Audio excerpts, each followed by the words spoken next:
Okay, so for working on IXL lesson M7Q, which has questions like this on your IXL quiz, you are going to write down the problem. So k minus 1 times 3k minus 2. Hold on, let me pull up my camera.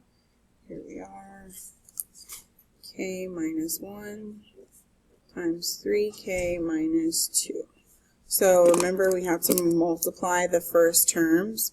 So k times 3k is going to be 3k squared. And then multiply the outside terms, which is negative 2k, because negative 2 times k is negative 2k.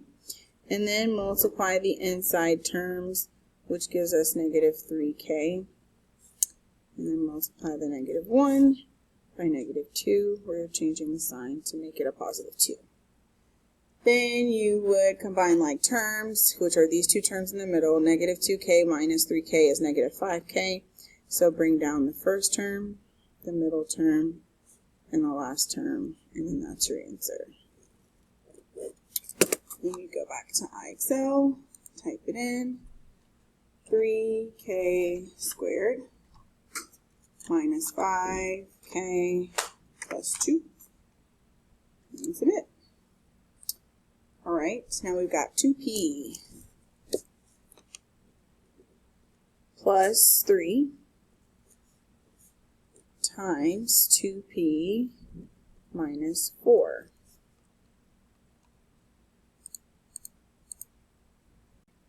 Okay, so multiply the first two terms. 2p times 2p is 4p squared.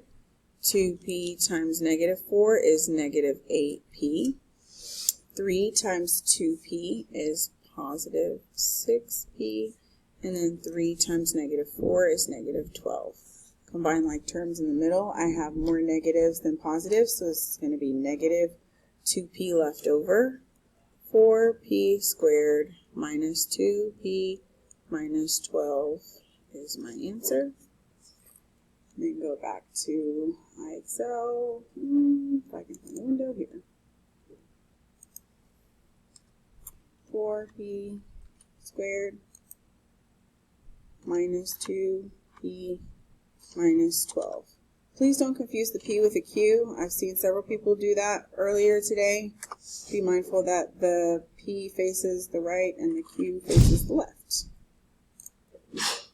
Bless you. Okay, 3n plus 1 times n minus 2.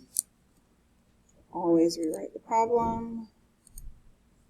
Multiply the first term, 3n times n, which is 3n squared. Multiply the outside terms, which is negative 2 times 3n, which is negative 6n. The inside term, positive n, and the last terms, negative 2. So combine the like terms. This is negative 6 and a positive 1, so I'm going to be less negative by 1, and now I'll be negative 5. Minus 2. If ever you get stuck here, type these in decimals. This is negative 6 plus 1. There's an invisible coefficient of 1 there. And then, that's your answer. Always double check your work.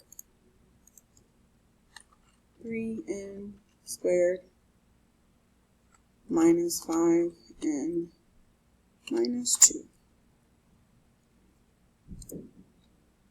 Okay, the other IXL lesson that we needed to work on or practice was dividing polynomials. I don't remember the code for that one.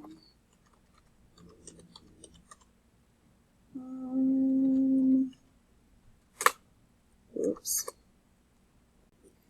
Okay, so this is IXL lesson 7.2c, and we're going to do 4h squared plus 9h all divided by h. So I really suggest that you write these as fractions so that the division is easy to do. So 4h squared plus 9h divided by h divided by h. You are distributing underneath because you're dividing, if that makes sense. So here, this is where I subtract my exponents. So this is h squared, and this is h to the first power. So 2 minus 1 is just 1h, and then 4 minus 1 is 4. So this becomes 4h after you divide, plus these h's can cancel out, and I'm left with 9. So this is 4h plus 9. Now if you want to expand it and understand how this happens, this is 4 times h, all divided by h, plus 9 times h divided by h. On each one, I can cancel out an h and cancel out an h. So I am left with 4h over here and only 9 over there.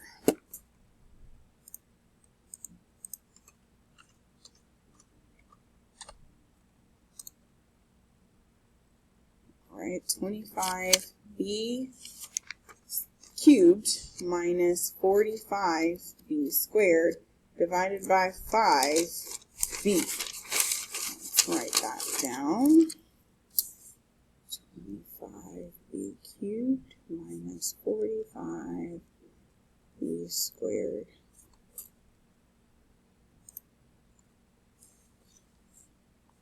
Divide each one by 5b and 5b. Was it b or b squared?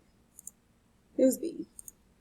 Okay, so this is 3 and this is 1. 3 minus 1 is b squared. And 25 divided by 5 is 5. Probably should have done the coefficient first, my bad. Here, let's do the coefficient first. This is 45 divided by 5, which is 9. And then b squared and b to the first power, the b's get subtracted, and I'm left with a b to the first power. 5b squared minus 9b is my answer. 5b squared minus, 9b. Okay. There was one that y'all had a hard time with.